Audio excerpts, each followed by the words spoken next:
Hi, I'm Bob Birchard. And I'm Anthony Slide, and we're talking about The Rains Came.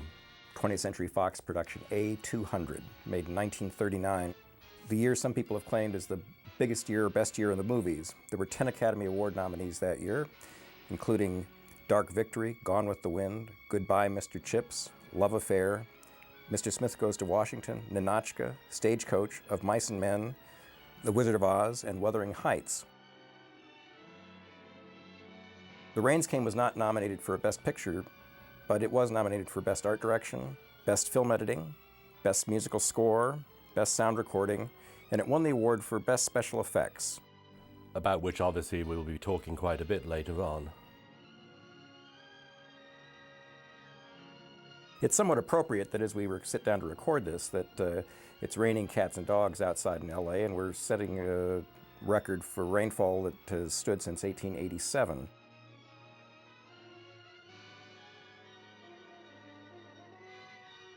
As we watch the opening scene in the film, it's perhaps interesting to learn how the film was originally scripted to open. In the script as of July 1938, the film was to open with shots of the city of Ranchipur, including a snake charmer, a native woman washing clothes in the river, the Untouchables, and a movie theatre showing of all things the gold rush. It was then to cut to the hospital and its dispensary, and the introduction of Major Safti and Miss MacDade, described as a grim-visaged Scottish nurse. However, by the script of October 5, 1938, the opening was as we see here. Darryl F. Zanuck, the head of production at 20th Century Fox, basically didn't want a story about India. He wanted a story about a group of people in India. And this is how he felt it should begin. And yet, I think it's interesting, Tony, that very subtly woven throughout the film and the story is a sense of India and its politics, past, present, and future. Yeah, I mean, I think the political situation in India as depicted in the film is rather sort of benign and patronizing. We're not so much shown the British controlling India, but we are shown the Maharaja and the Maharani as the leaders of Indian society and the people who decide who will succeed them running the country. Of course, British rule in India is somewhat simplified in our minds today. We tend to think of the British ruling India, but in fact, the British only directly ruled small parts of the country. They worked in collaboration with local leaders through many of the provinces. Ranchipur, as described or set out in this Louis Bromfield story, is an imaginary province. It does not exist in reality. But it is in fact based on the province of Baroda, which is in the northwestern part of India. It's basically close to where the border of Pakistan is now. Brandy and soda? Yes, thanks. No, I don't think I better. I may have to operate this afternoon. Oh, just a drop. Steady as the hand, see? Well. Now, The Rains Came was, according to studio publicity, was budgeted at $2,500,000, but it cost considerably less than that. It was in production from April 17, 1939 to June 22, 1939, and it had a final negative cost of $1,371,600. It was released on September 15, 1939, and its premiere engagement was at the Grauman's Chinese Theater in Hollywood. The domestic gross was $1,656,100. Foreign gross was $985,100, for a combined worldwide gross of $2,641,200. The net profit was $461,200. It was reissued twice, in 1943, where it went on to gross domestically another $194,600 with a profit of $118,200, and a second reissue in June of 1952 with a domestic gross of $116,000 and a profit of $51,000. We might add at this point we're listening to George Brent make a speech against fascism and appeasement, which, I think very typical of the writing of Philip Dunn and also the philosophy of Darryl F. Zanuck. You have to bear in mind that the film was in fact released 2 weeks after the start of World War II. Here in America, Americans tend to think World War II started with Pearl Harbor, but in fact it started on September 1st, 1939 with Hitler's invasion of Poland, and 3 days later France and Great Britain declared war on Germany. Bromfield himself was very much opposed to appeasement. In fact, he argued that it was shameful the British government, led by Chamberlain, sort of had tried so much to appease Hitler, to agree to whatever Hitler wanted. The American girl and her mother from the mission. They're not stopping here, are they? Mother, please don't. I'll die if you do. Oh, don't be silly. Here we see Marjorie Rambeau as the mother and Brenda Joyce in her first film. Brenda Joyce today is perhaps best known as the second Jane in the Tarzan series.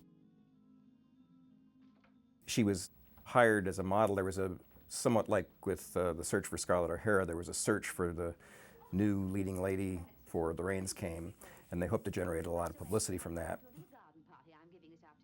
It's interesting, by the way, that her real name was Elizabeth Lebo, and it was Clarence Brown who gave her the name of Joyce, because Clarence Brown was married to the former silent film actress Alice Joyce, so he wanted to honor his wife by honoring Elizabeth Lebo's with a new name.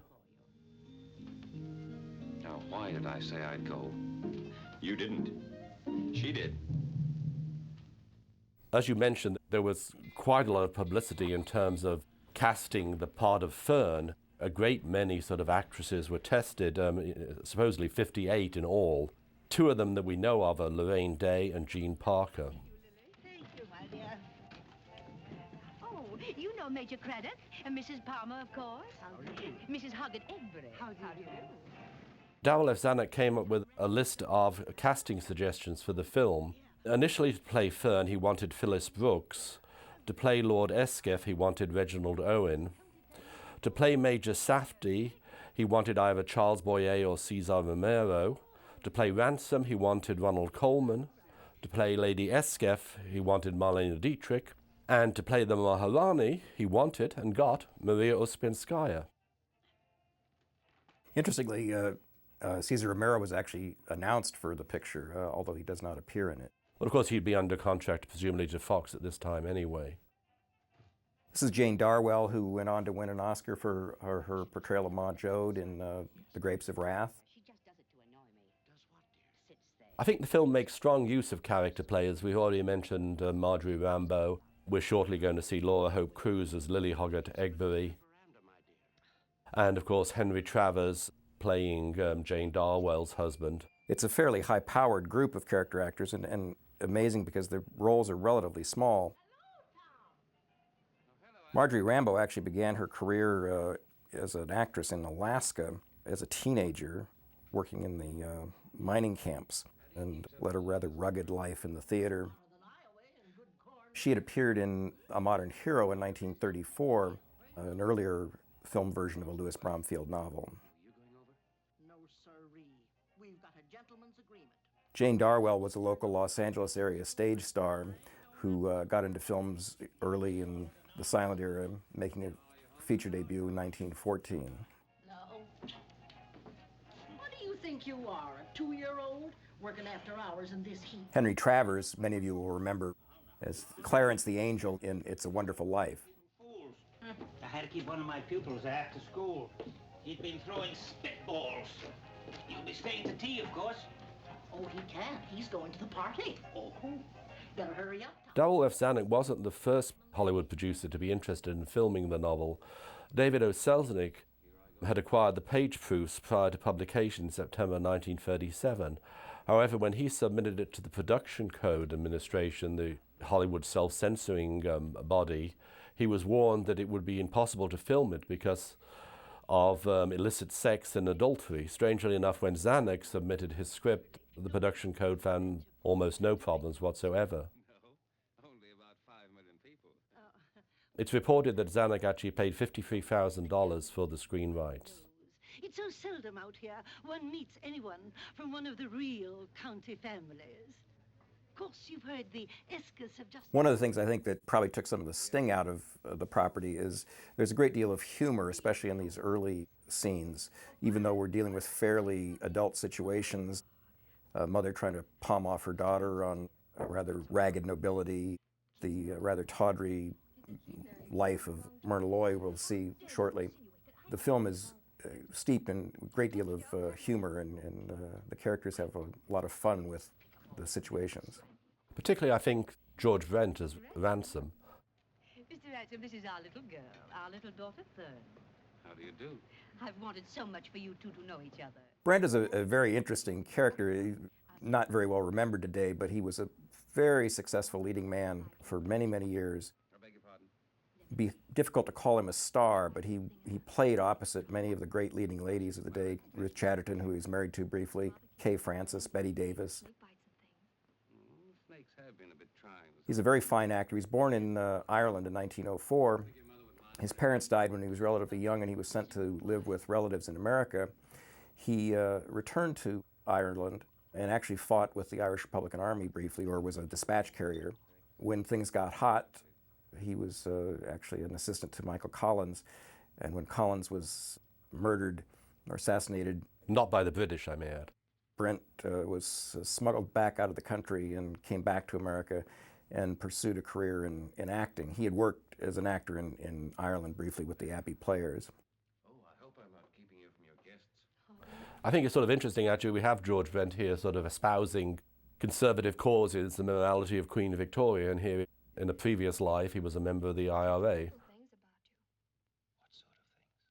That you're a drunkard and a bounder and a remittance. Although in later life he sort of poo-pooed his earlier endeavors and said that the war is going to go on forever. He tried to live in Ireland in later years and found it impossible. He said he'd chipped his Rolls Royce over there to drive, and the Irish thought he was an English nobleman and scratched the doors of the car. You see, Mr. Ransom. Well, there are, in fact, we're getting into a political issue here, but there are, in fact, of course, two IRAs. The IRA that was involved in the liberation of Ireland from the British in 1921-22, and the current IRA, which has no connection to the original body. I need your help. I'm in trouble. We might mention, in fact, that Arthur Miller, of course, gets credit for the cinematography, but he wasn't the first cameraman to work on the film. That was Burt Glennon, but he became ill and was subsequently replaced. That's why I had to come to you. You see, Perhaps I can help you. Is there a man mixed up in it? No. Darrell Zanuck was very concerned about getting approval from endless numbers of consultants. He sent the script to the India office in London, and it responded that this is a quote, magnificent story, which, quote, shows well-run, efficient state government as object lessons other backward states in India could learn from. The India office, however, did suggest that the English Lord Escott might be toned down somewhat in terms of his characterization. Fox also flew in Dennis Mallory, who'd served at the US consulate in Bombay in March 1929, to advise on production. And they also brought in a British major, George Remington, and an Indian, Hussein Nasri, to consult on the film. They also brought in another Indian, Ateullah Durrani, and I apologize if I'm mispronouncing his name, in September 1938, and he sort of advised on costuming and architecture. He actually was quite concerned that the character Major Safti did not have a Hindu Brahmin name. He also was very much concerned about Lord Escoff's behavior. He felt that the character was definitely displeasing to the English, and he suggested that perhaps they should turn Lord Escoff into a Lebanese businessman, which would be far more appropriate to his behavior. Miss Simon and I, we were just talking about the theater. Oh, yes, of course. I'm sorry to disturb you, but there's a messenger here from the palace. Oh, yeah? From Her Highness, Ransom Saab.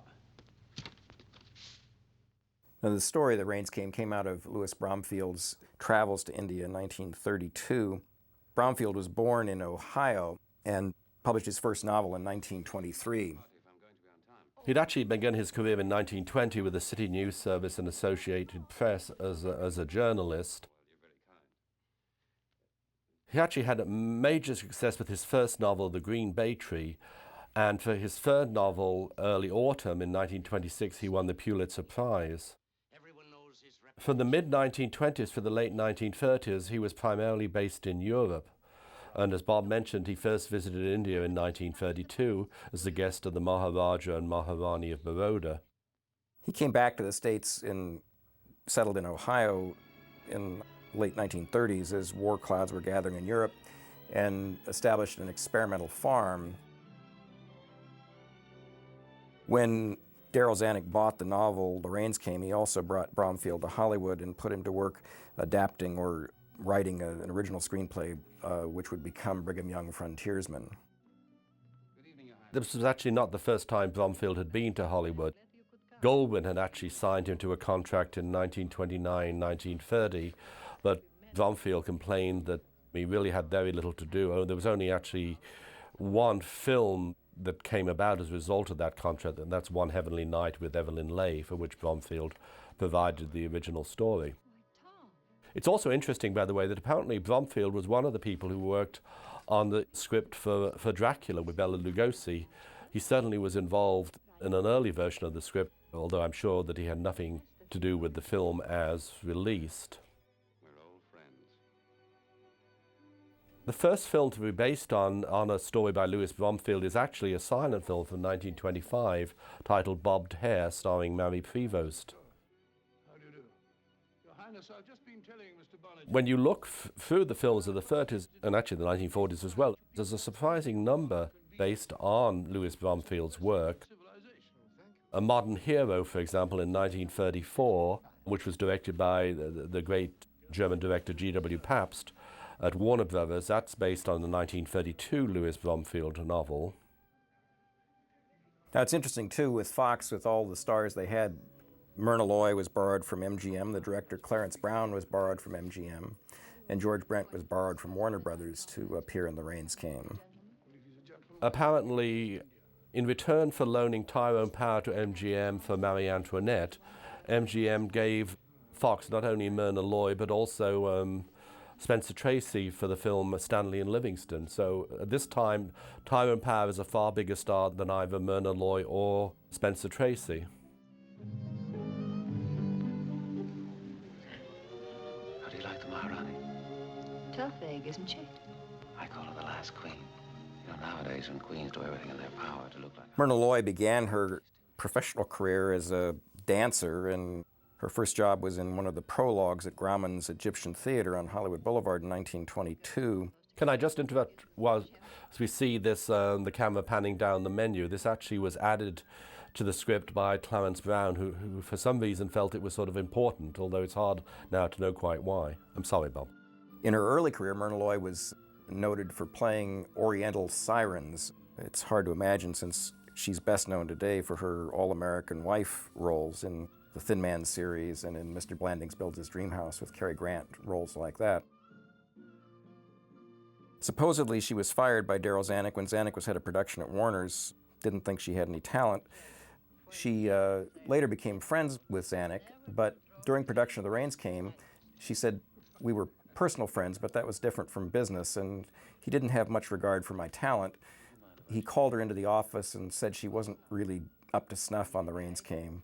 When she asked what he wanted her to do, he said, "Well, just show up for work." Yeah, he seemed to question her interpretation of Lady Eskeff, and I really don't think it could be bettered, so it's hard to understand why Zanuck was so bothered by her performance. I mean, one realizes that Lady Eskeff is a bit of a trollop, but at the same time, she must come across as relatively sympathetic because of her behavior later in the film. The best way to describe her is perhaps as a worldly woman with a heart. £10,000 for that chestnut stallion and 2 mares. This film, by the way, was supposedly Myrna Loy's 99th, although, of course, many of her films in the early days had consisted of nothing more than extra work or bit parts. Your Highness strives a hard bargain. I mean to have that stallion. Name your price and I'll meet it, whatever it is. Nigel Bruce, on the left, will be best remembered as Dr. Watson in the Basil Rathbone Sherlock Holmes movies. H.B. Warner, probably his best-known role was as Christ in the 1927 Cecil B. DeMille production, The King of Kings. He started his film career in the teens, and by the 30s he was working as a character actor primarily. He was also in It's a Wonderful Life in later years. He played the druggist. Thank you. Warner had just played a role in Frank Capra's Lost Horizon, in which he played a Eastern character, and this film sort of references that in a way to make his character sort of a character shorthand so that audiences would be familiar with it right away. Well, that, I suspect, was bought from a street peddler in Naples. And this? It's sort of interesting, by the way, that many years earlier, while a student at Venice High School, Myrna Loy had posed for a statue titled Ambition. And while they were making The Rains Came as an obvious publicity stunt, she agreed to pose for a new statue, The Fruition of Ambition, which was to be erected a few feet away from the original under the sponsorship of the Myrna Loy Fan Club of Venice, California. 7 years ago to paint the Maharaja's portrait. Been here ever since. Myrna Loy never won an Academy Award, although she did eventually receive an honorary one in 1991. What brought you all the way up here to Ranchipur? The Maharaja's horses. Albert's very fond of horses. The only thing he is fond of, except money. And have you become fond of money, too? Passionately. Used to be just excitement. You can't live on excitement alone. Getting back to cinematographer Arthur Miller, he began his career as an assistant to Fred Balshofer in 1909. The first film he shot was Heroine of 76 for the Rex Company in 1910. He was also one of the cameramen on the 1914 serial The Perils of Pauline with Pearl White. He went on to win 3 Academy Awards for How Green Was My Valley in 1941, The Song of Bernadette in 1943, and Anna and the King of Siam in 1946. His autobiography, co-written with Fred Balshofer, is called One Reel a Week, and it's a loving story of the early days of the business. His lighting techniques are also described at some length in Charles G. Clark's book, Professional Cinematography. Miller was born in Roslyn, New York in 1895. His career was cut short in 1951 when he contracted tuberculosis, and he gave up his career as a cameraman, although he remained active with the American Society of Cinematographers for many years. A recurrence of the disease in 1970 led to his suicide. It was not widely reported at the time, but he did commit suicide based on his deteriorating health. You haven't changed. Have not. Earlier I mentioned Darryl F. Zanuck's original casting suggestions for the film. Among the actresses vying for the role of Lady Eskeff were Kay Francis, Constance Bennett, Binnie Barnes, Ina Clare, and, extraordinarily, Tallulah Bankhead, although maybe she might have been not too bad in the role. Playing Ransom, Basil Rathbone was at one point suggested, as well as Herbert Marshall, and it was even hinted that they might bring over William Powell from MGM again to play opposite Myrna Loy. For Safti, Raymond Navarro was considered, but by this time he was reduced to starring at Republic Pictures, and I think probably sort of would not have had the box office potential. Of course, the reason for that probably was that he had starred with Myrna Loy in 1932 in The Barbarian, in which he played an Arab character. Mm-hmm. It would be like lightning striking twice, I guess. Speaking of lightning. Yes. One of the nice things about the film is the way the rains are integrated into the film. The remake, The Rains of Ranchipur, which was made by Fox in the 50s, holds off the rain until the very end of the film. It changes the plot somewhat and becomes much of a love triangle in a way that sort of reduces the story to just a pulp novel.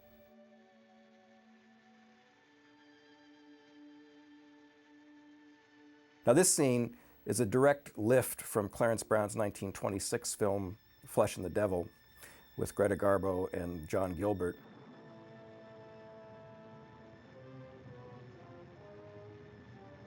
He repeated it here, and it gives a beautiful visual treatment of this past and fleeting current relationship between George Brent and Myrna Loy. Well, it hints at the strong sensuality between the two players as well. And also, along with the scene with the necktie that's about to come up, suggests what they were doing off stage while the rains were pouring.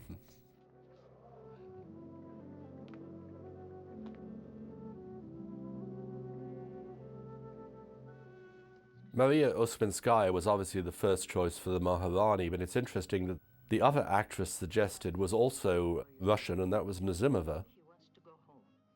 I don't know why sort of 20th Century Fox had this idea that Russians should play Indians. Maria Uspensky actually claimed that she'd learnt Indian deportment from the Grand Duchess Marie of Russia, but how the Grand Duchess Marie of Russia knew Indian deportment, I don't know.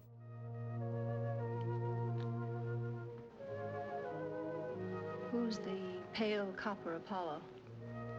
Major Safti. Not bad. Now, this is the first hint of Myrna having a roving eye. We know that she's had a past relationship with the George Brent character, but immediately after her apparent assignation off stage, she is smitten by Tyrone Power as he sits and plays cards at the table. I've been looking for you everywhere. You ready to go? Whenever you are. I'm ready now. I think I'm going to be ill. It's this confounded climate. I'm sorry, Albert. Mr. Ransom tells me there's a doctor in Ranchburg. Is this one of the few times that Nigel Bruce played a non-likable role? Well, I guess you could say that, although, you know, he's somewhat sympathetic. He's certainly a difficult personality, but... I suppose the idea is the character is out of its depth here. Yes. And we'll see a bit later that he's had to put up with a lot in his marriage to his wife.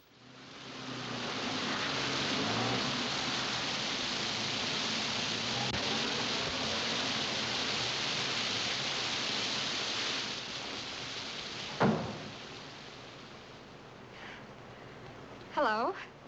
Well, what are you doing here? I've been away from home. I'm never going back. Brenda Joyce was promoted at the time as a typical American girl, in fact described as the new spirit of Hollywood, not exotic, but very much down to earth. And in fact, in real life, I guess she was like that.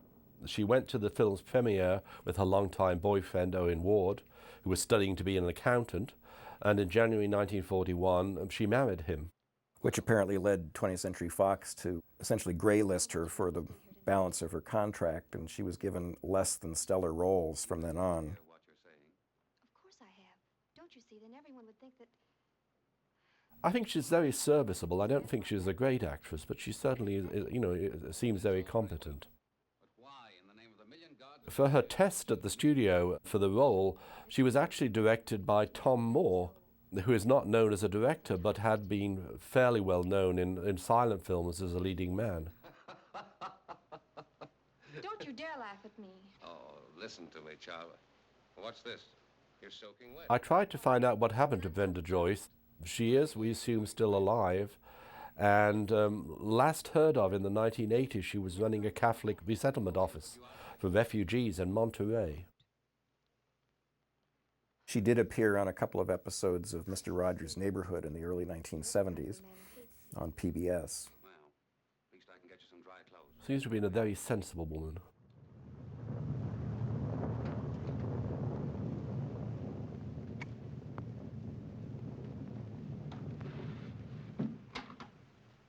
This is not, by the way, the first 20th Century Fox film to have an Indian theme. A couple of years earlier, they had filmed Wee Willie Winkie with Shirley Temple, set in India.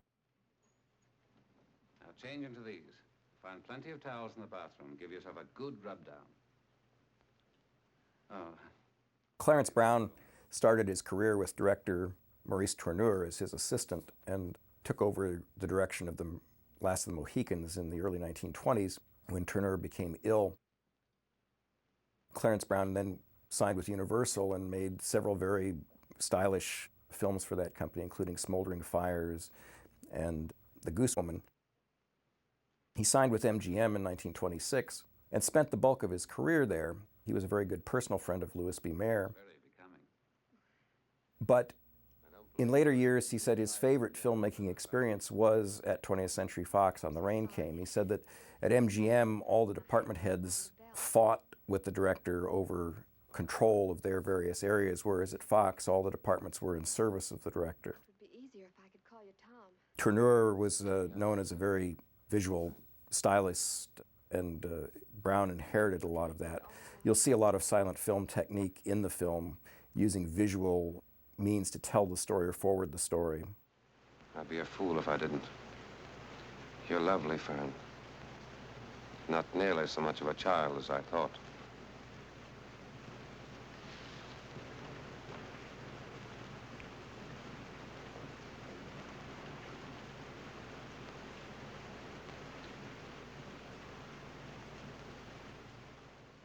That kiss seems to be right up to the time limit set by the censors of the day.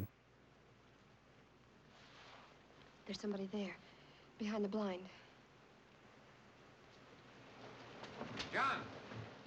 And talking of the censors of the day, the Production Code Administration, they demanded a change in this character, the servant's name. He's referred to here only as John.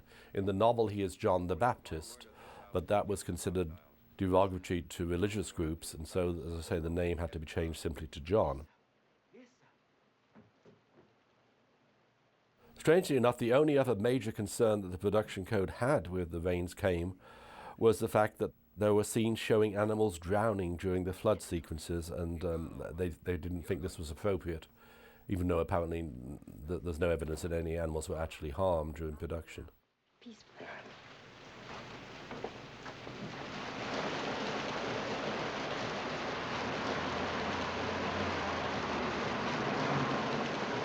May I come and see you once in a while?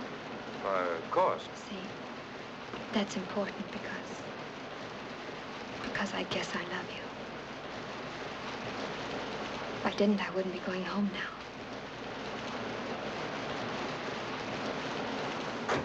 The Rains Came was Louis Bromfield's most popular novel. It was translated into Italian, Swedish, Slovakian, Hungarian, Norwegian, Danish, Finnish, Romanian, French, Polish, Czech, Spanish, Dutch, Hebrew, Hindi, and German. There were in fact 400,000 copies printed in German alone. The Chicago Tribune described it as far and away Bromfield's best novel. The Saturday Review of Literature pointed out it is enjoyable and long. It was, in fact, a very long novel. It ran almost 600 pages, so that is why perhaps the film seems rather fragmentary at times. It's just simply not possible to cram everything into a 100-minute film. Although at the time in the 30s, Hollywood studios didn't seem to mind having a rather novelistic approach to films. Well, don't you think back then that actually audiences had probably read the novel? Well, certainly a segment of the audience, not everyone who went to see the film, but... And I think probably more people, say, back then had actually read a novel on which a film is based compared to, say, today. That's probably true. Do sit down, Major. You're very kind. Frankly, it's rather a treat for me to have someone to talk to. I expect it will be deadly dull now that Albert's going to be ill. I think this tea is cold. I'll send for some more. No, don't bother. I like it that way. Sugar? No, thank you. What would you prescribe for a patient about to die of galloping boredom? I imagine the Maharani will see to it that you're properly entertained. How?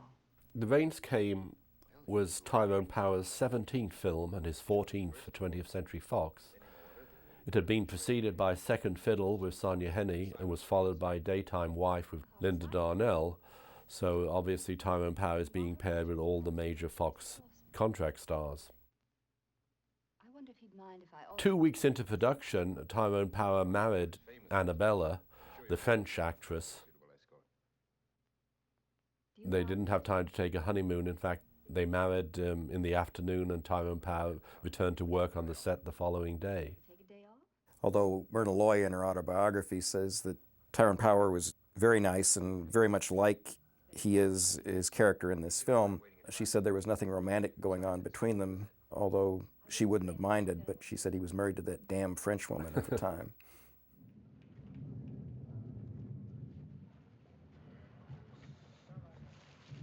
While this scene was being shot, apparently they brought in some horses that were not used to working in pictures, and Myrna Loy's horse bolted and ran through the studio, ran away with her, and finally stopped on the steps of the commissary at Fox.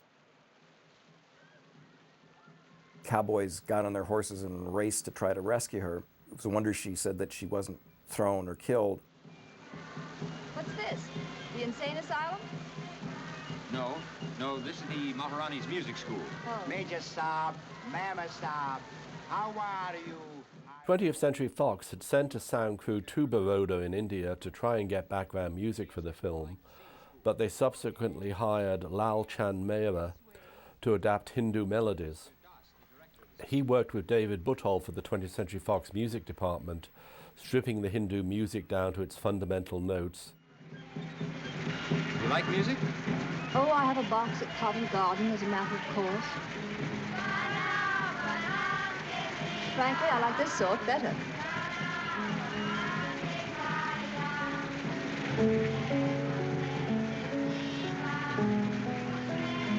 Mr. Das, is Gemma Singh here today? Oh, yes. This way, please. One of the things I find rather remarkable about the film is the sort of threading of political and social themes.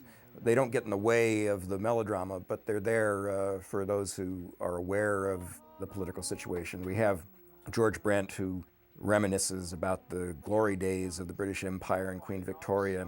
He represents the tired old guard who will still be a stepping stone into the new India. Tyrone Power, of course, represents this new India. The Myrna Loy character is an impediment. She represents the corrupt Western world, but she also transcends that corruption somewhat and helps Power move into the role that he will assume at the end of the film.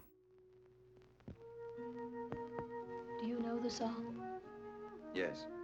The words are traditional, but the music is improvised, free variation. Here, of course, we're being introduced to the old India through the Hindustani love song that Tyrone Power and Myrna Loy are listening to. It's titled the Vasanti Ragini. It's a bit florid.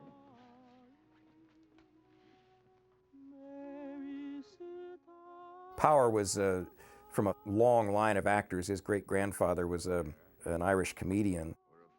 His father, also known as Tyrone Power, was a stage actor of some prominence and also worked in films as a character actor. His children have also gone on to careers as actors. Of your beauty.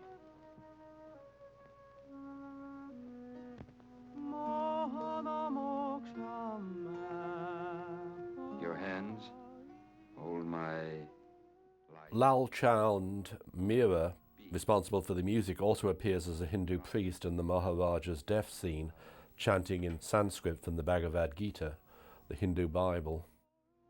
In your heart, my love has found a home.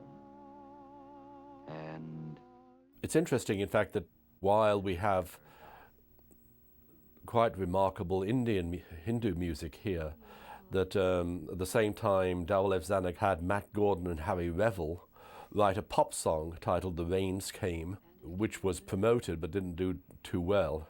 And also, unless it's just heard as incidental music. It's not heard in the film itself, no. I mean, happily, the lyrics are quite dreadful.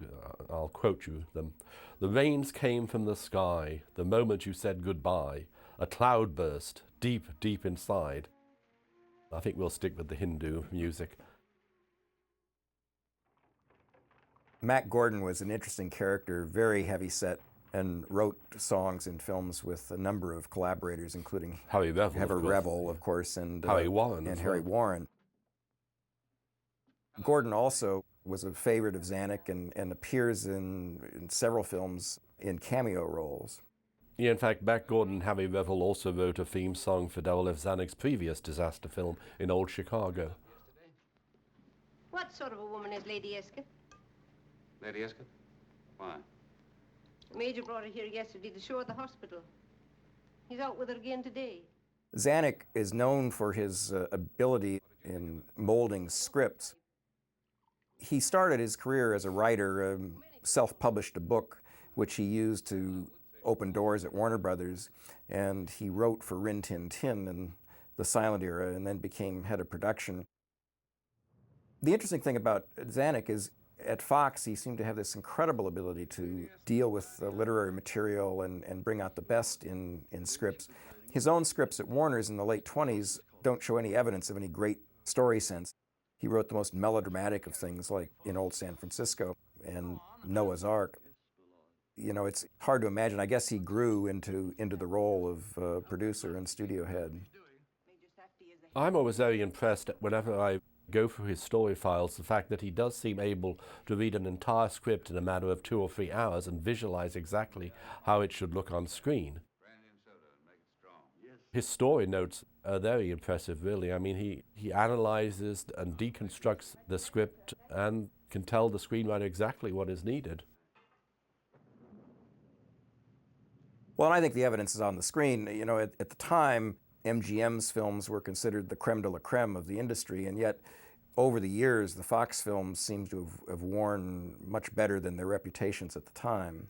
Personally, I prefer 20th Century Fox films to MGM. MGM films always have a certain pretentious look to them. Fox films seem somehow more down to earth. Now, Mr. Benner's dinners always begin at the fashionable 8:30. Here you've been having adventures. I'm a victim of circumstances. If you didn't drink so much, you wouldn't always be getting into trouble. Well, at least my weakness is wine. What do you mean by that? You know what I mean. Listen to who's moralizing. I suppose that comes from philandering around missions. I never philander around missions. And I don't philander around hospitals either. Don't be catty, Tom. I do believe you're jealous. You know perfectly well I'm not jealous.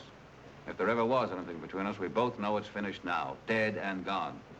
Then why do you come here and act drunk and dictatorial? Because I see something happening I don't like. Stop talking like a copybook. It's not becoming. When are you leaving? We plan to go tomorrow, but with Albert ill... You're too ill to travel? No. Then why don't you go? You are a beast, aren't you? Tom, we've double-crossed almost everyone in the world. Let's not start on each other. I don't want to interfere, really. I don't know how many people are aware of the fact, but Louis Bromfield was a very close friend of Humphrey Bogart and his third and fourth wives, Mayo Mepho and Lauren Bacall. And in fact, Lauren Bacall and Humphrey Bogart were married at Louis Bromfield's Malabar farm on May 21, 1945, and Louis Bromfield was the best man. Humphrey Bogart, in fact, had starred in a 1940 film, It All Came True, based on Bromfield's 1936 short story, Better Than Life.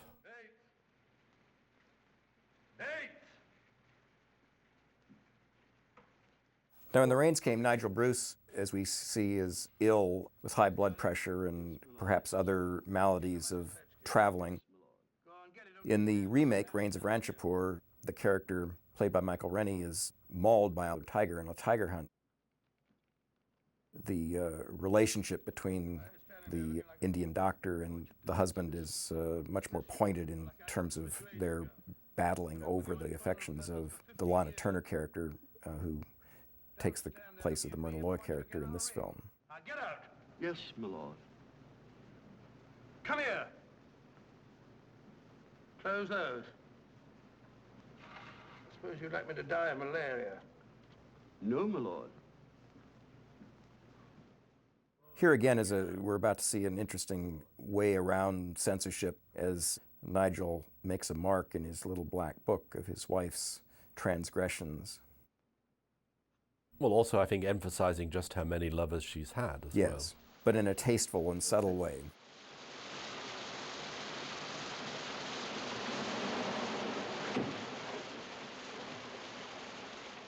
By the way, a lot of people have insisted that The Rains Came was tinted and that the rain scenes were tinted blue. There's absolutely no record of this. And my feeling is that perhaps the 1952 reissue, which I'm told was issued in sepia color, might have actually tinted the rain sequences blue.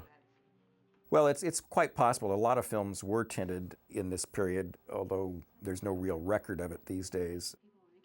Fox did sepia tinting, certainly in a number of pictures, notably Stormy Weather. It's awfully kind of you to come, Lady Esker. Of course, we are terribly upset about Lord Esker, that he can't be with us tonight. Hello, Ransom. How do you do?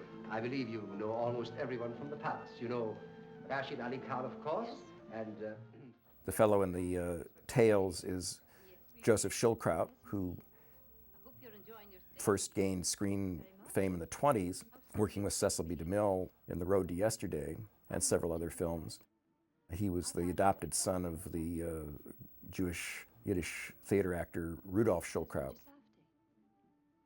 And of course he's best known for his role on stage and on screen as Otto Frank, Anne Frank's father in The Diary of Anne Frank. Standing next to George Brent is Mary Nash playing Miss MacDade. She actually was a major New York stage actress of the period. She made her dramatic debut in 1903 with Ethel Barrymore in Alice Sit by the Fire. She came to Hollywood in 1934, appearing in a dozen or so feature films. Although she'd acted in at least 2 silent films in the teens for Pathé. Her sister was Florence Nash, who was better known as a comedian. Well, of course not. You wouldn't feel relieved if I left? As a matter of fact, I'd miss you. I've enjoyed your company very much. I was afraid you'd take that attitude. What attitude? Lying to me. But I just told you Don't that... bother to explain. You know perfectly well what I'm thinking. And I know what you're thinking. The associate producer of The Rains Came, who in the days before credit inflation would actually have been the line producer responsible for the day-to-day production, was Harry Joe Brown. Who, of course, here and on all the 20th Century Fox films gets credit only as associate producer.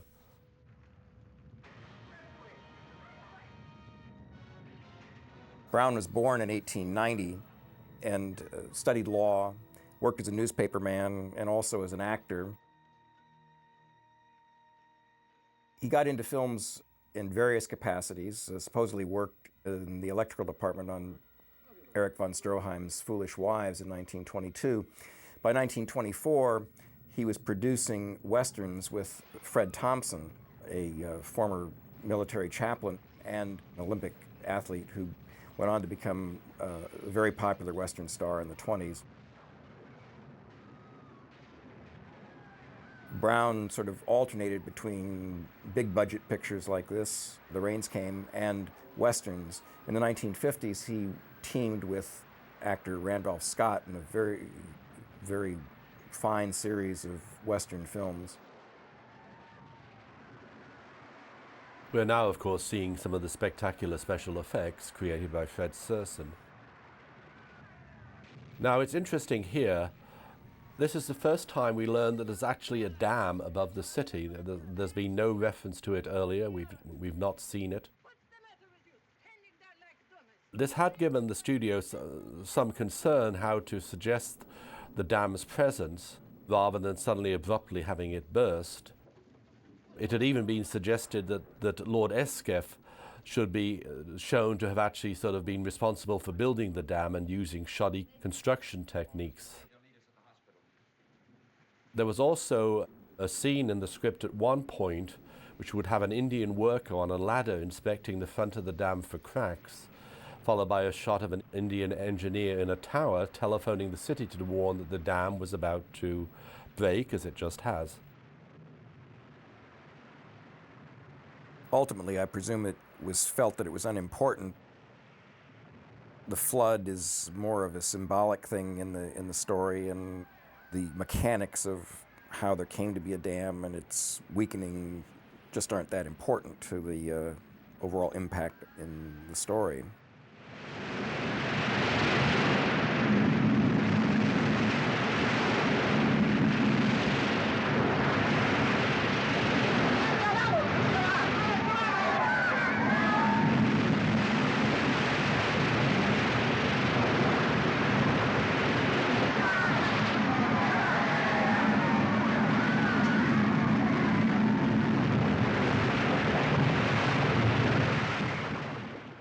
It's somewhat subtle, but you can see a slight increase in contrast and graininess in the special effects scenes. Obviously, they're multi-element matte shots.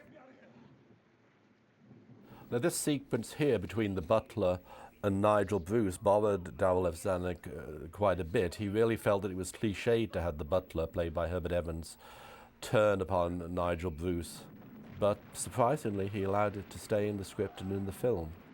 We obviously should talk a little bit, if not quite a lot, about the special effects. It was estimated that 10,000 gallons of water were used for each shooting minute, the equivalent of 40 inches of rainfall per day. And because the main water system in Los Angeles did not carry enough water, the studio had to build a reservoir holding at least 100,000 gallons on the lot. Of course, there's probably some exaggeration there because all of the spectacular water tumbling would have been done as miniature work and may not have required nearly as much water as they suggested. Yeah, there's certainly a lot of water in the tanks when they're rowing around in the flooded land. We might mention the studio publicity claimed that 2 million gallons of water were released. 14 cameras were used to photograph the dam bursting and its aftermath. And in all, 33 million gallons of water were used. Now, that does sound a little high, even to me. They inflated the budget by nearly twice in the publicity releases. So maybe closer to 15 million gallons. In later years, Fox seems to have been pretty good about their statements in the press about what their films cost. They were pretty close to reality, but in this film they exaggerated considerably. They also claimed that 24 buildings were destroyed and more than 3,000 extras, along with 40 elephants, sort of appeared. The elephants were stampeding, the extras were just behaving the way extras do. This is making an interesting point here that Mr. Banerjee, who had adopted Western attire and tried to pass himself off as a Westerner, now reverts to ethnic type when faced with a disaster. He shaved his head and adopted Indian clothing. I'm curious where Fox Publicity came up with the 100-day shooting schedule, because the film was shot over 9 weeks, and you can't get 100 days into 9 weeks the way I divide it. Well, I don't know. I think if you're in publicity, you can do anything. Actually, my favorite publicity story has to do with the situation on the set was so dangerous that famed movie animal man Curly Twyford refused to let his trained raven Jimmy work in the earthquake sequence with Myrna Loy, Power, and George Brent. So Jimmy's stand-in, Coco, was substituted. And of course, as far as I know, we don't even see the raven. We don't see a raven anyway. The 40 elephants is another interesting thing, because I don't think you see 40 elephants. I think there's 3 of them. Yes. Apparently, the scene with Brenda Joyce on the boat was actually the first shot that she made for the film. And she had a lot of trouble because she didn't know how to row. And every time she put the oar in the water, the boat would go round in circles. I'm actually wondering why she hasn't changed her clothes since the night she visited George Brent. Well, this scene seems out of order to me, because we go to a scene later on, just after this, where Brent is in the palace, and it doesn't seem to reference this scene at all. But, of course, the story of the boat spinning around is another publicity thing, I'm sure, because they would have had the boat towed. She wouldn't have had the row under her own power. Or there's somebody behind it pushing it. It's time for several trips. I'll take you first. I'm all right. No more paddling for you, young lady, until you've had some rest. Now, come on.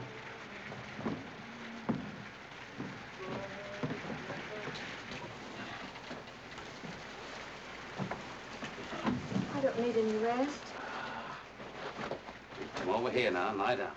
The studio system has been disparaged many times over the years, but it's amazing to think how quickly these films were made and released. From first day of principal photography in April 1939 to final release in September of 1939. Very short time schedule for such a big film. Today, it would be a year in post-production before a film would get out. Of course, studios at the time were making many more films than they are today. been to your house, they wouldn't believe the truth. Don't you worry about that. Mother pretended to be sore, but I don't think she was really sore.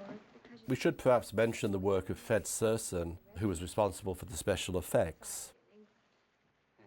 As you already mentioned, he was nominated for an Academy Award, and in fact, that was the only Academy Award that the film won, was for Best Special Effects. It went to Fred Serson and to E.H. Hansen, who doesn't actually get credit on the film itself.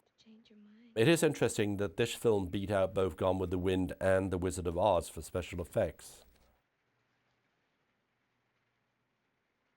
Fred Serson's other sort of nominations in the same category were for The Bluebird in 1940, A Yankee in Oxford in the RAF in 1941, The Black Swan in 1942, Crash Dive in 1943, which he actually won, Wilson in 1944, Captain Eddie in 1945, and Deep Waters in 1948. Here's another example of this sort of symbolic characters in the film, as we've talked about Joseph Schildkraut, who we saw earlier in the White Tyrone Tales, now has reverted to his earlier... Well, to his ethnic roots. Yes, and to the old India. Don't you care enough to find out what's become of your friends? Oh, don't be a fool. 1939 was the first year that the Academy of Motion Picture Arts and Sciences gave the award for special effects, although the previous year they had given a special effects award as an honorary award for the film Sworn of the North. Fred Serson had joined Fox in 1918 and was with the studio through 1951 when he retired because of ill health. He died in 1962. Fox named either a lake or the water tank in his honor. I did check with 20th Century Fox, and there is neither a water tank nor a lake at the studio today named the Fred Serson Lake or Water Tank, so we can only assume that it disappeared with the Century City development. Well, of course, yes, Century City covers what was the most extraordinary backlot in Hollywood. I got a chance to tour it. My dad was bidding on the earth moving to build Century City, and he took us out there one Sunday afternoon, and it was amazing. There were 5 Western streets, 2 New York streets. There was a tank where the yacht for Adventures in Paradise, the TV series, was moored at the time, and some pillars for one of the abortive versions of Elizabeth Taylor's Cleopatra that was started at the studio before it finally shot in Europe. Come on in, I'll get you some coffee. Thank you. I'm sure some film buffs listening to us are wondering why we're giving credit to Fred Serson and not mentioning Louis J. Witt. Because if you read the publicity releases sent out by the studio at the time, they all refer to Louis J. Witt being responsible for all the special effects, including the earthquake and the flooding. Now, this is very puzzling, and I've only recently discovered that Louis J. Witt, in fact, had been the head of the special effects department at the old William Fox Film Corporation before it merged with Darrell F. Zanuk's 20th Century Pictures to become 20th Century Fox. And I think the publicity department, nobody bothered to tell them that there was suddenly a new special effects department with a new man in charge named Fred Serson, so they just sent out all the publicity crediting the old guy, Louis J. Witt. Well, and of course, in those days, it was not uncommon for the department heads to get credit for work that was actually done by others. Well, in the case of In Old Chicago, both Louis J. Witt and Fred Serson worked together on the film. It's interesting that when 20th Century merged with Fox and really became the first among equals, that so much of the old Fox employees were kept. Fox maintained 2 studios, the Westwood studio, which is their headquarters today, and also the old Fox studio at Western Avenue and Sunset, where they made their B pictures, the Charlie Chan films and the other films that helped pay the mortgage for the company. It's interesting, by the way, that the old Fox studios at Sunset and Western had actually been the Thomas Dixon studios, built by Thomas Dixon, the man who provided the source material for The Birth of a Nation. And it was here that Thomas Dixon produced what was his basically only major film, but certainly his most astonishing production, The Fall of a Nation, in 1916. You've come back. I'm sorry. I lost your boot.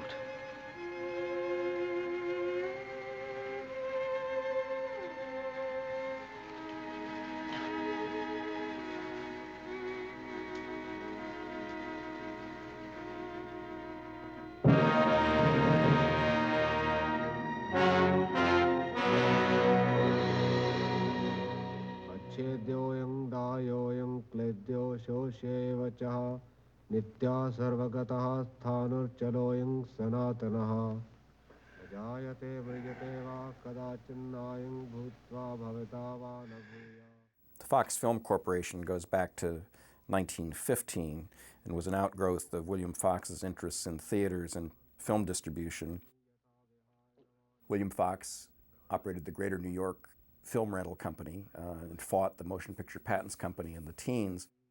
In 1914, he formed a company called Box Office Attractions, which released the films of other producers, and that gradually changed to become the Fox Film Corporation the following year.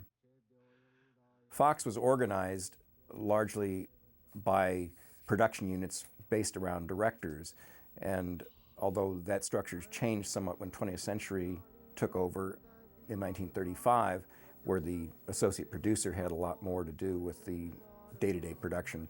A lot of that structure remained, and as I mentioned earlier, Clarence Brown found it much more conducive to picture making, a lot easier to negotiate than the MGM system where the department heads ruled every phase of their particular concern.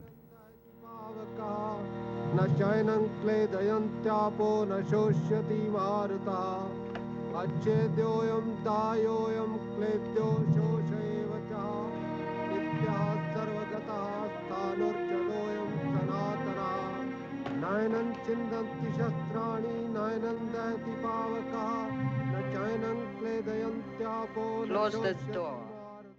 Maria Uspensky as the Maharani seems to have a rather pronounced Jewish accent.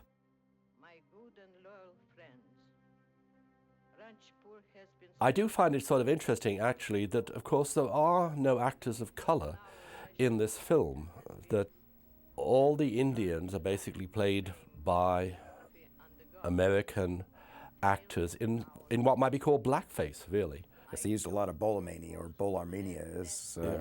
I mean, if this were a film, say, about African Americans and we were watching white actors playing the roles in blackface, it would be outrage.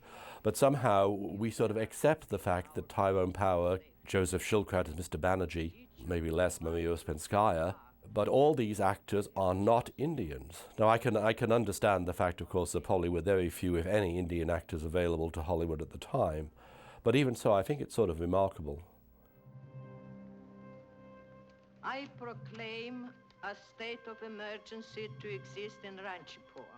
Here again is a fairly subtle use of actors to describe the political situation in India, where we see the police, the local police are Indians and the army are British soldiers.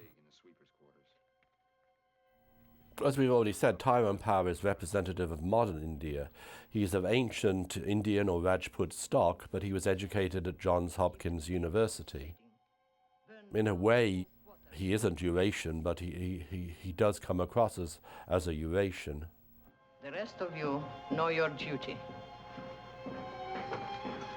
Ransom, I want you to stay.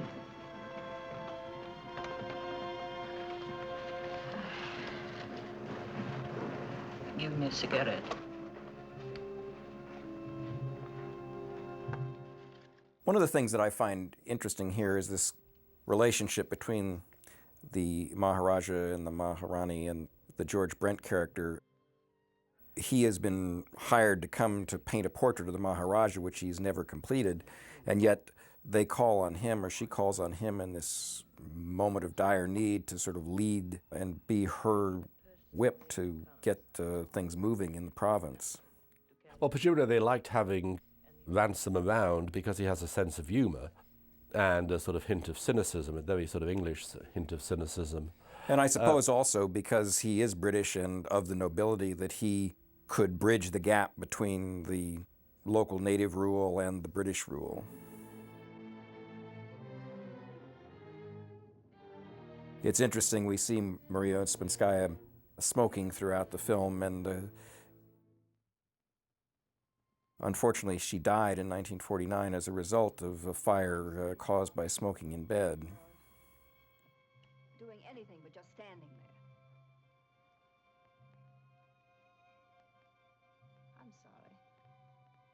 Don't mind me. It's just my foul disposition. Here's where we're seeing the Myrna Loy character slowly change. She's been selfish, sexy, thoughtless, and now she's beginning to sort of realize that maybe she does owe the people with whom she's now associated something, that she can contribute something to the rebuilding of Vanjipur. He was glad too. I could tell. And he tried to smile, but he was too worn out. He just fell asleep in my arms like a little boy. I felt he belonged to me. I never wanted the night to end. You have got it badly, haven't you? We've mentioned the reissues and the remake, but of course there was also a Lux Radio Theatre version of The Rains Came in 1940 with George Brent and with Kay Francis in the Myrna Loy role. Yes. And there's no use warning you. No. Look here, you don't expect him to marry you. Well, not unless he wants to. Of course, if he would. But I'll do whatever he wants. Myrna Loy's spoils of her career as an adventuress are on her wrist and not called attention to, but are there to be seen. They do have some importance later in the film, but at the same time it's obviously showing that, you know, when she was escaping, she thought about her jewels. You're a nice child. I'll do anything I can to help you. Interesting little subtle touches. We see Myrna Loy cheating at some version of solitaire here.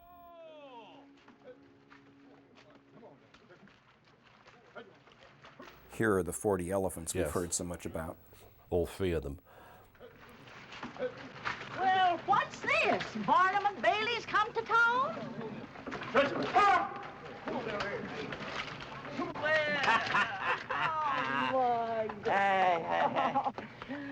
Yeah, all right, eh? What's this, an invasion? Well, I'm afraid we'll have to turn our place into a barracks.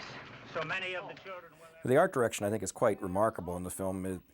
As with so many Fox films from this period, they really, except for some second unit process plates, never left the lot.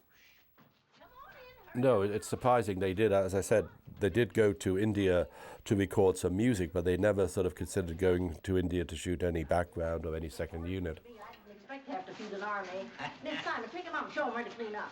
Hurry up now, go on out there. There. Yeah. I bet you got your feet wet. No, Ma, don't Let me worry. see. I'm all right. I mean, just as I... Another publicity story, although we're a little out of time here. There's been so much talk about Queen Victoria and the golden days of the British Empire, and George Brent reminisces while he watches the statue, and we just saw the statue of Queen Victoria rescue him when his boat went down. Supposedly there were 5 statues of Queen Victoria, 5 doubles, in case anything happened to the original statue. The statue of Queen Victoria is actually quite important in the novel.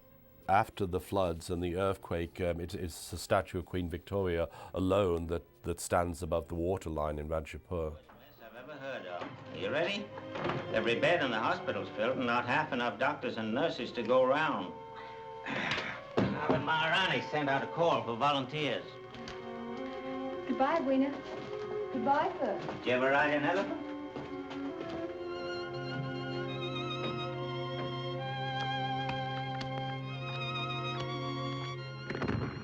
Bromfield used the novel to promote a Jeffersonian dream of a stable, enlightened society. He was a sort of strange mix. He was a liberal in that he was president of the emergency committee for the American wounded in Spain, repatriating members of the Abraham Lincoln Brigade after the Spanish Civil War, for which he was made a Chevalier of the Legion of Honor by France. But he was also extremely right-wing, and Lauren Bacall, in fact, writes in her autobiography that it was very dangerous to get Humphrey Bogart and Louis Bromfield talking about politics. You didn't want to be in the room at the same time. But it's interesting in this melting pot where we have all these characters coming together, the royalty of the Indian society, of the British society. There's this differentiation between those people who can live and work together and those who are snobs and who are somehow less than ideal because they cannot fit into this pluralistic society.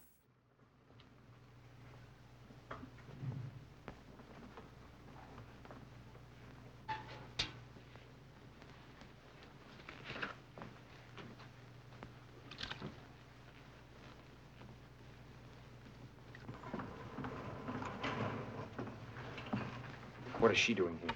She volunteered. Why is she doing that kind of work? She's had no experience.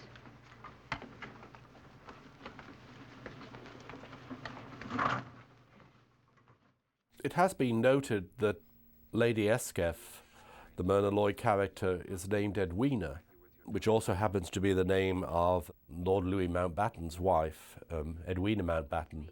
And of course, Lord Louis Mountbatten was the last British Viceroy of India who supervised the partition of the country between India and Pakistan in the late 1940s. It has been suggested, in fact, that Lady Eskeff may well have been based on Lady Edwina Mountbatten. As both Edwina and Lord Louis Mountbatten are dead, I think we can risk libeling them in a little way by recalling some of the more interesting aspects of their private life. Lord Louis Mountbatten was gay, a close friend of Noel Coward, and in fact Noel Coward wrote In Which We Serve the film to honor his close friend Louis Mountbatten. Edwina Mountbatten had a penchant for gentlemen of color, and her longtime boyfriend was a Jamaican-born cabaret singer and pianist named Leslie Hutchinson, Hutch, who entertained Catholic society in London in the 1930s and 1940s.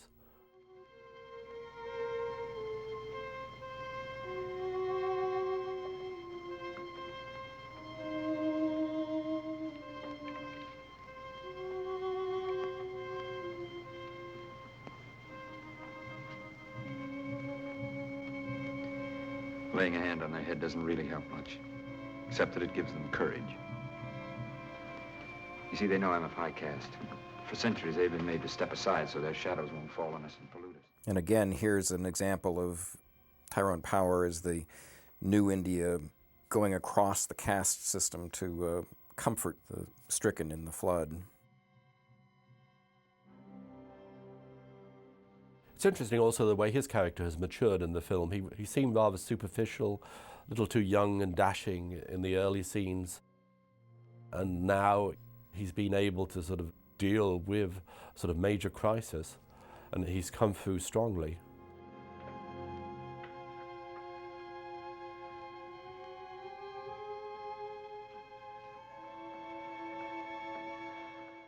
One of the curiosities, of course, of the construction of the story, as we shall see, the Power character has a role to play after the demise of the current regime in the province of Ranchapur.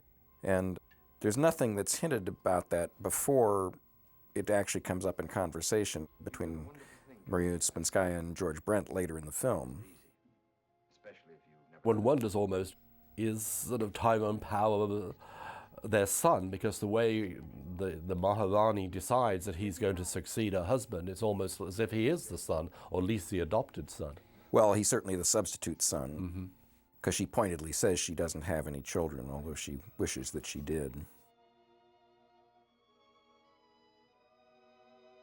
Surprisingly, for as popular as he became, Tyrone Power had rocky early years in Hollywood.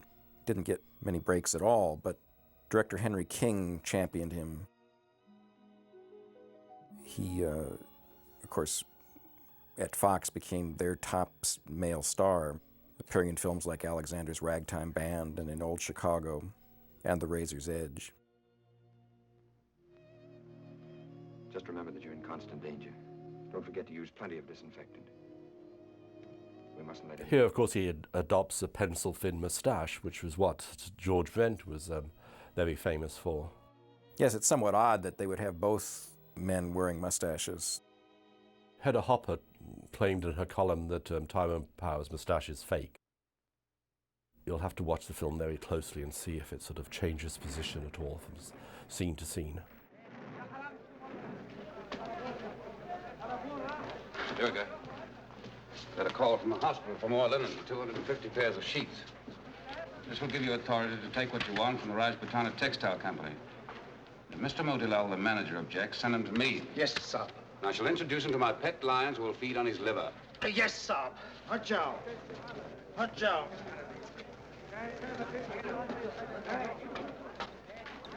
I bring the brandy, sir. Ah, the brandy. You had mentioned earlier the premiere of the film, which took place at Grauman's Chinese Theatre on September 14th, 1939. Just about everybody associated with the film was there, with the exception of George Brent, who was away on location.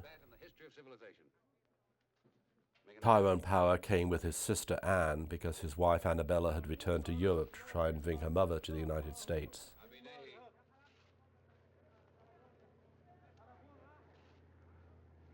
This was a very major premiere. Amongst the stars present were Claudette Colbert, George Burns and Gracie Allen, Linda Darnell, Basil Rathbone, Sonia Henney, Irene Dunn, producer Adolf Zucker, and director Henry King. And of course, yet again, we have another typical publicity stunt because Zanuck insured the premiere against rain for $10,000. The day after the premiere, the film was released to 250 theaters. Not only in his official capacity, but as an old and sorrowing friend. May I add my own?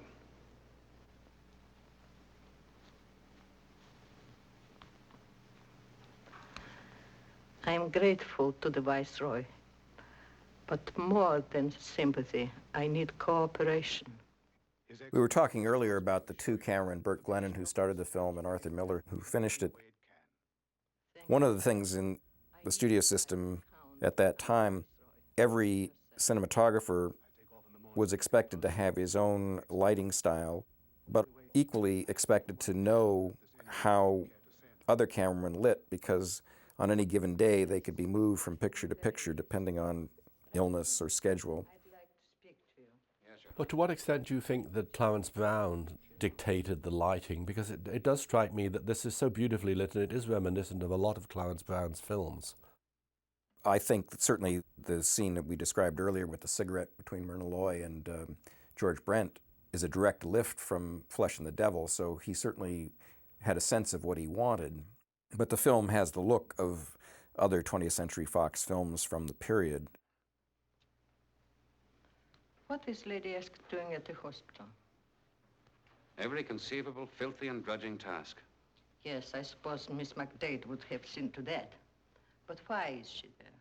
The film was edited by Barbara McLean, who Zanuck considered one of the best editors in Hollywood, one of 7 or 8 women editors who were working in town at the time.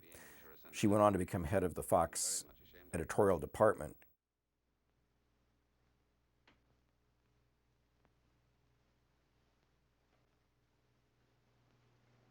I can only hope that George Brent's portrait of the Maharani will look better than that portrait of the Maharaja. Which I guess calls into question whether this is the portrait that he supposedly painted. Well, no, wasn't he supposed to be painting her portrait? Unless he did this first. Yes. Her portrait certainly was not completed according to the earlier scene, but he supposedly came to paint the Maharaja. No. No alien influence must enter his life. He must remain dedicated to his cause. Would it hurt him so much to give her up? For a while, yes. But he's young. He'll get over it, I'm sure. I want to do the right thing. Maria Ospinskaya is probably best remembered for her role as the gypsy woman in The Wolfman. She and Brenda Joyce actually were to appear together again, of course, in Tarzan and the Amazons, because Maria Ospinskaya plays the Queen of the Amazons. Maria was a product of the Moscow Art Theater, came to the United States in 1922 and remained in the States. She supposedly made her debut in English at the age of 50, although apparently she was much older than she claimed. As with many actors who were known as teachers. Her own film career was somewhat spotty, but she was known as one of the best acting teachers in the business at the time. But so many of the teaching actresses and actors generally were character people. They were never leading ladies or leading men. I'm thinking of John Abbott, the British actor, who was also a character player and was probably more important for his teaching of acting. And Jeff Corey and Stella Adler. Nina Foch as yes. well.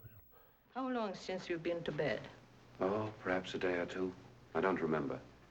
After you've seen Lady Escott, get some sleep. You've been a real help, believe me.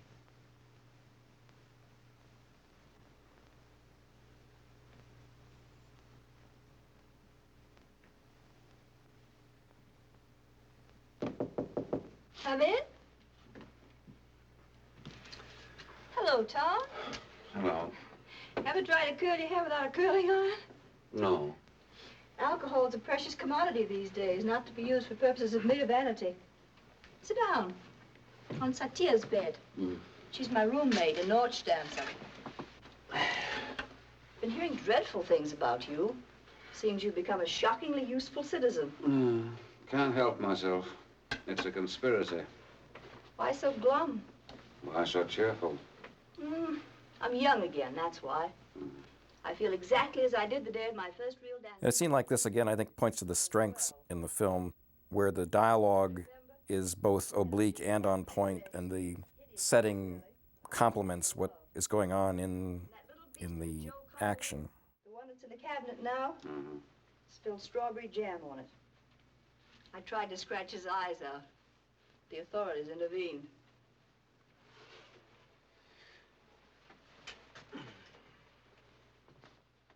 To celebrate the end of shooting, Clarence Brown gave a party at his ranch in Calabasas on June 18th, 1939. What do you mean? The entire cast and crew were present, and it's interesting that George Brent brought along Betty Davis. I won't go. You'd better. She means it. No, Tom. I thought it all out, and this time I know I'm right. I must be right. Believe me, Tom. I'm in love for the first time in my life. Completely, honestly in love. I believe you. So you can tell the Maharani I won't go. She'll probably have you shot. She can, you know. I'll risk it. Two of Myrna Loy's best dramatic roles were at 20th Century Fox. In 1936, she was in a picture called To Marry with Love, which is the story of a marriage over a period of years, starting in the 20s and going into the Depression, which co-starred Warner Baxter. It does seem to me there's far more substance to her role here than there is to some other parts she's played at MGM. I'm on duty. Cheerio, Tom. You've done your duty like a good little soldier.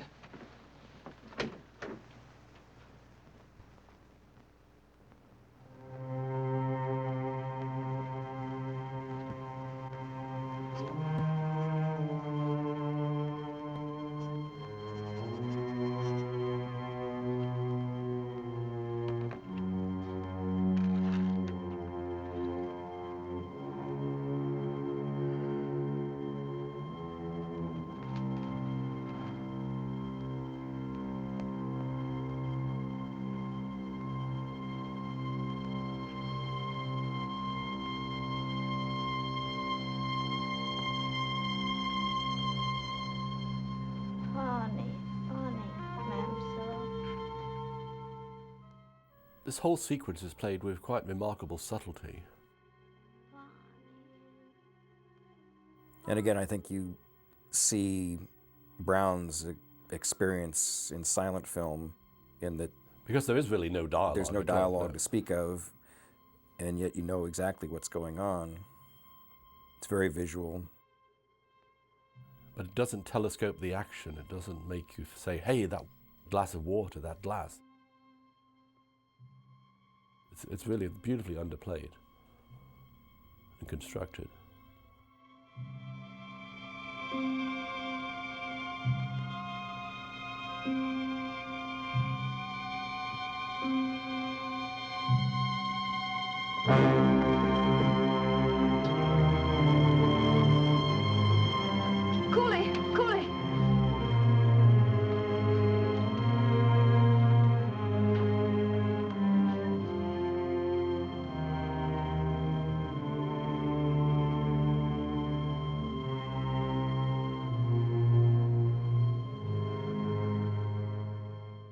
the irony, of course, is that she does, as she's been told, use the disinfectant, but it's to no avail.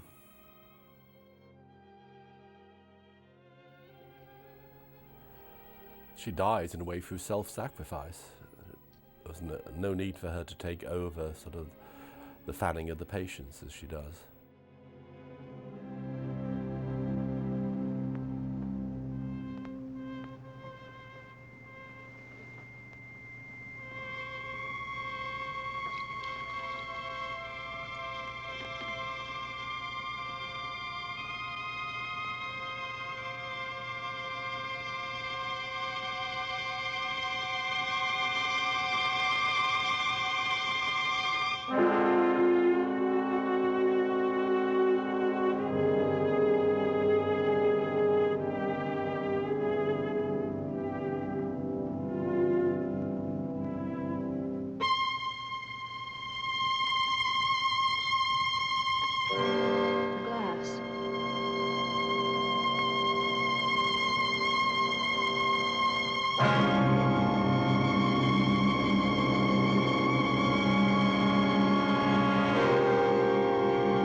The only discordant quality, literally, is the music, which I think is a little too melodramatic.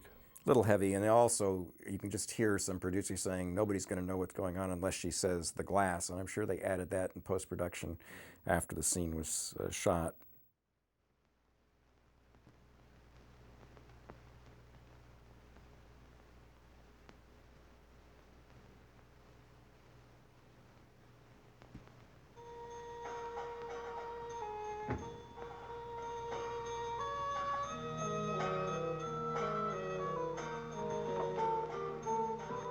Good morning. I couldn't sleep. I had to come and talk to you. Listen. Oh, that's a good sign. It means that life is going on again. It means we're going to win. Last night, for the first time, there were fewer new cases instead of more. You look tired. I'm not really. This is the only chance we have to talk to each other. It wasn't true what I said about not being able to sleep. I set the alarm clock. You shouldn't. You get little enough rest. There are all kinds of rests. This is better than sleeping.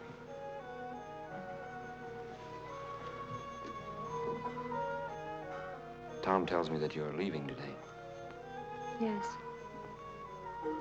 By request. It's probably just as well. I go through torture every moment because you're in danger here. Nothing must happen to you now. Rama.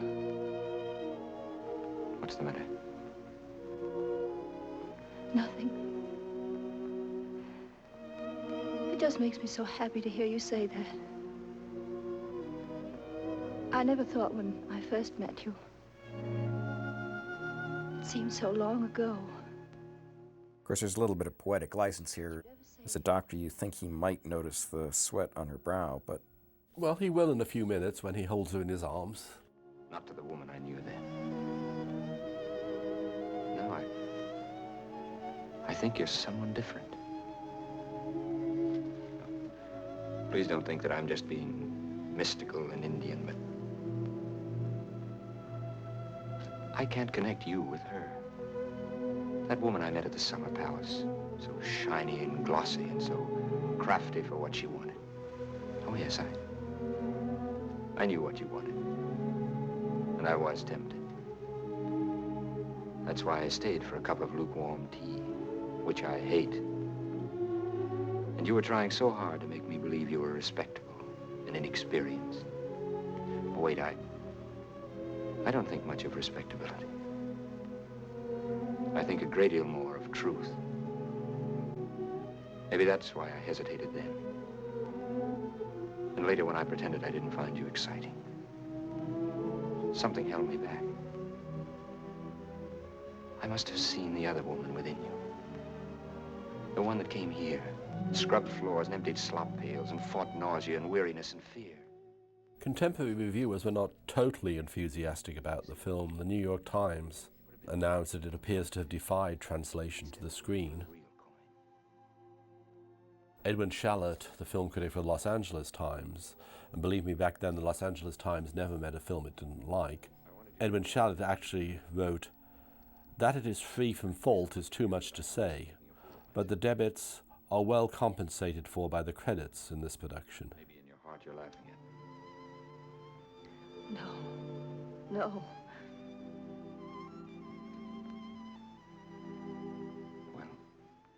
And yet, I think, as an entertainment, it's a nearly perfect blending of drama, melodrama, action, romance, everything that Hollywood did best all in one picture. You leave Rancho Paul? Yes. Yes, we'll go to some other city where I can set up a practice. Calcutta, Madras, or the Malay states, where we can live our own lives together. You leave all this, knowing what it's meant to you. Knowing what you do of me. No. Just hold me a little while. Again, although he probably should have seen the sweat on her brow, the script and Clarence Brown opted to play the moment of discovery in a visual way where he embraces her and feels the heat from the fever. No. No.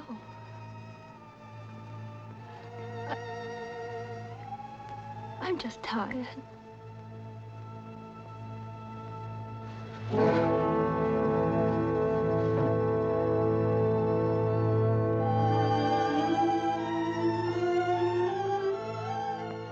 Take over in the ward.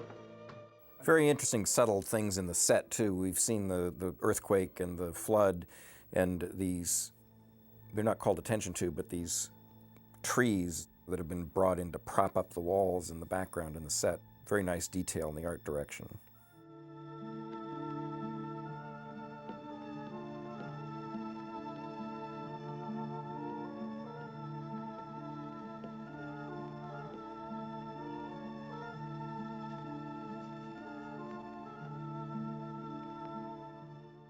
Mary Nash is perhaps a little too melodramatic, a little too much of the stage in her performance, particularly here, I think.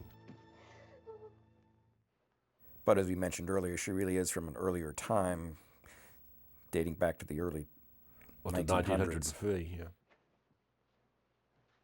How is she? It's also a moment that's designed to sum up her, you know, pining for the doctor. Yeah, I mean, she's obviously jealous of Myrna Loy's presence. She sees Myrna Loy as a threat to her relationship to the doctor. And also, in a way, I suppose, a threat to the doctor's relationship to the province, to Rancho Paul. I don't know what to do, Tom. I don't know what to do. She won't fight. She hasn't any will to live. I don't know what to do. Steady. I'm supposed to be a doctor. I'm supposed to help people to fight for life. And I want her to live more than I want to live myself. I tried to tell her that she must fight. I couldn't. I couldn't speak. I'm all gone inside. Stay with me, Tom. I need you. Rama, this won't do. You've got to get a hold of yourself. It's no use. I can't. We're different. Deep down, where it matters. I'm an Indian. I can't be calm and unemotional. I want to tear my clothes and wail like Banerjee. You're not Banerjee. You're a man. You're a doctor. No. I failed. I can't save her. Rama.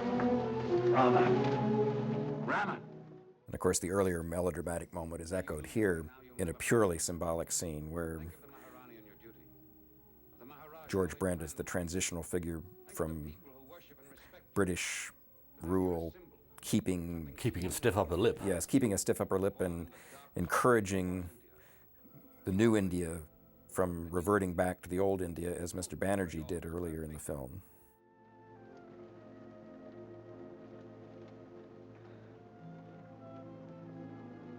Of course, what destroyed any possibility or any hope of a successful new India was the fact that there were two major religious groups in India, and this film, of course, only deals with one, the Hindu. There were no Muslims in this film, but it was because of India being an amalgam of Muslims and Hindus that the only solution was partition, the creation of East and West Pakistan and India, with East Pakistan eventually becoming Bangladesh.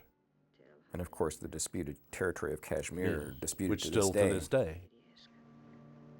Died in Ranchpur during the great disaster of 1938. Now, of course, we know why Myrna Loy has been carrying the family jewels around with her.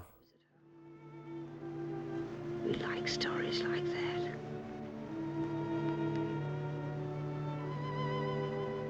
I suppose this is the way it feels to repent and get religion.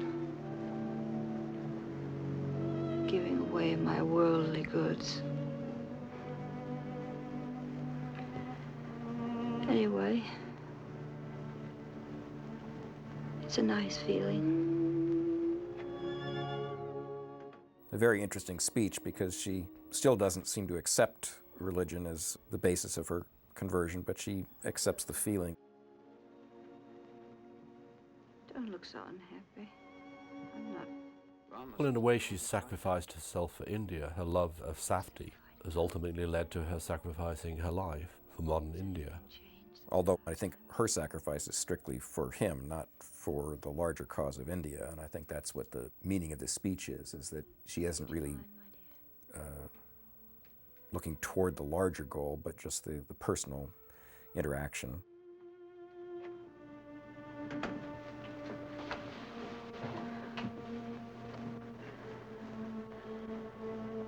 Have you got a ring, Fern?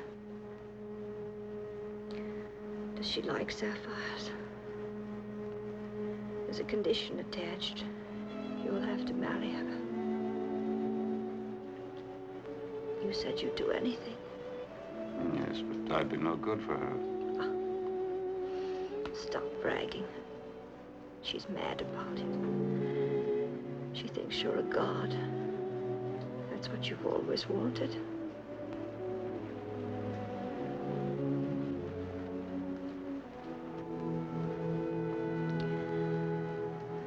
We have had such foul luck, you and I. But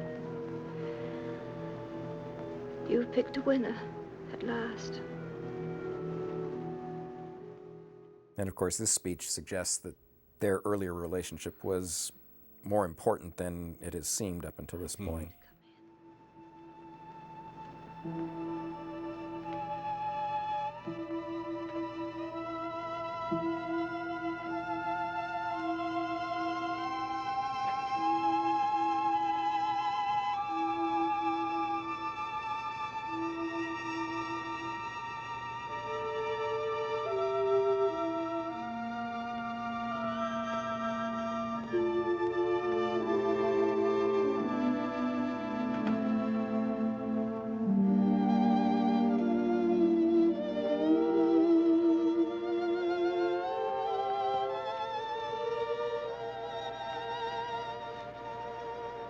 As soon as you're well, we'll get away from all this.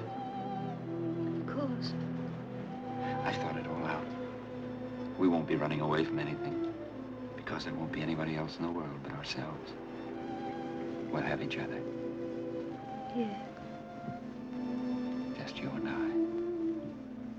I. Up to Kashmir, down the Ganges to Bengal, and then perhaps in a little boat from Calcutta. The director Clarence Brown suggested to Myrna Loy that people die with their eyes open, and which of course was quite unusual in the Hollywood film of this time. Yes. It was also unusual to see somebody in a hospital without a bandage around their head at that time, which seemed to be the catch-all for whatever was ailing somebody. This is also apparently the first film in which, since she'd become a star, that Myrna Loy died.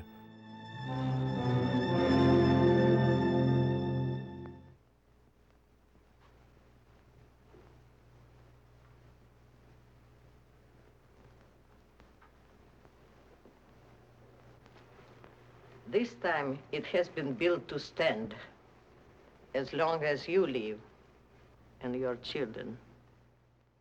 And again, the suggestion here is that this new India is at hand. I'm not sure that the British at the time were quite so sure that the empire wouldn't last forever, but... Well, certainly till the end of the Second World War, there was no suggestion that the British were going to leave India. It was really the Second World War that forced the British to decide to leave. Nothing, Your Highness. I mean, I think the British were quite shocked during the Second World War that an awful lot of Indians suddenly started siding with the Germans. They had always assumed that the Indians loved them, and suddenly they discovered they didn't.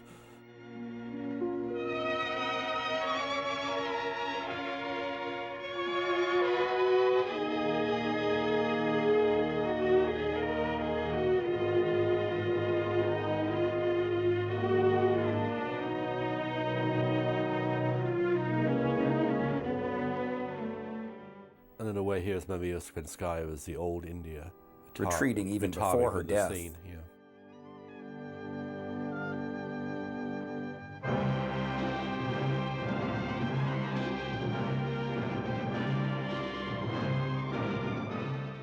As far as I could ascertain, this is how the film was going to end on George Brent and Brenda Joyce, but then they brought back Tyrone Power in July 1939 and shot this final sequence.